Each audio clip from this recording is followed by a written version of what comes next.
E aí pessoal, tudo bem?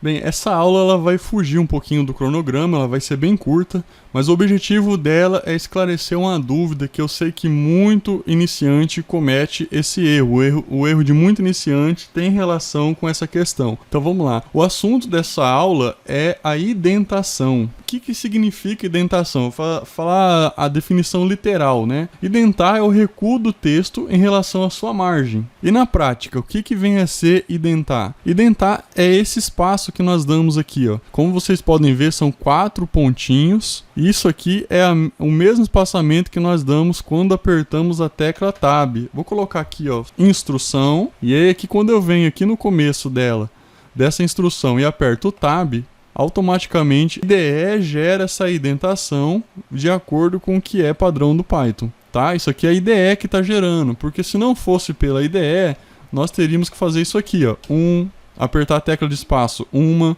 2, 3, 4 vezes. Então a IDE faz isso automaticamente para nós. A mesma coisa se nós tivéssemos aqui instrução 1, aí aqui embaixo se nós tivéssemos instrução 2 e aqui instrução 3. Por exemplo, eu quisesse que, vou colocar aqui, ó, if, para vocês entenderem. Se eu quisesse que essas duas ficassem dentro de if, era só eu apertar Tab. Ó, eu seleciono as duas e aperto o Tab, ó. Ele vai dando espaçamento. Então agora vamos entender como que funciona, por que tem a indentação. Então o Python é uma linguagem muito simples, muito prática. Vocês vão ver que o Python ele tem a ausência de ponto e vírgula, como em outras linguagens. Na maioria dos códigos Python, você não vai ver isso aqui, ó. São casos bem específicos que nós vamos ver o ponto e vírgula. O contrário de que muita gente diz por aí que Python não tem ponto e vírgula, tem sim, só que são em casos bem específicos, tá? Por que utilizamos a indentação? Ó, temos aqui o comando while. Então, o comando while, se acontecer isso aqui, eu não vou entrar no mérito da lógica, tá? Então, se acontecer isso aqui, execute esse bloco. Como que eu delimito esse bloco? Ó, delimito pelo espaçamento, ó.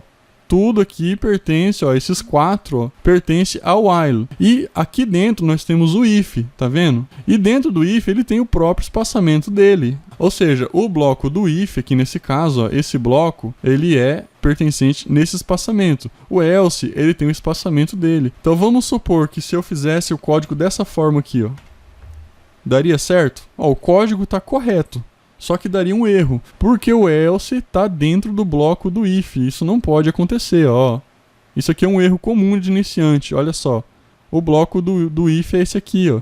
Então, o else tem que ficar aqui, nessa posição. Por quê? Porque ele interrompe, anota essa palavra, ele interrompe o bloco de execução, ó, ele interrompe. Então, o interpretador chega aqui, vê o if, não aconteceu nada, ele pula aqui é outro bloco de código. Então se atente a isso. A mesma forma que se eu fizesse isso aqui, ó. Ó. Isso aqui tá certo ou tá errado? Tá errado, por quê? Porque o bloco do while aqui, ó, foi comprometido. Então, para isso aqui tá certo, eu deveria fazer isso aqui, ó, para ele ficar dentro do while. Agora ele tá dentro do while. Antes aqui, nesse exemplo que nós fizemos, não tava. E se eu fizer isso aqui, ó? Tá certo? Tá errado também, porque tem que ter a indentação do else, ó. Então tem uma organização muito rígida, o Python tem essa organização. Da mesma forma que nós fizemos aqui, ó, aquela hora. Se nós fizermos isso aqui, ó, o else, ele vai estar vazio. Então praticamente é a mesma coisa que se não tivesse o else. E aqui, ó, o meu módulo pergunta idade vai pertencer ao while, não ao if e else aqui, tá? Parece que é simples, mas não é. É uma questão que gera muita confusão em iniciantes, é muito importante. O Python ele prioriza demais a organização, tanto é que a estrutura de blocos ela é feita baseada em indentação de código. Então no Python isso aqui é muito importante. Vocês vão ver nas aulas que nós pegarmos pesado na prática, como que isso aqui é relevante. Então eu achei que fosse necessário eu dar essa dica aqui antes de nós prosseguirmos no nosso curso, porque eu acredito que é muito importante você ter isso aqui muito bem definido na sua cabeça. Espero que vocês tenham gostado dessa aula. Até a próxima.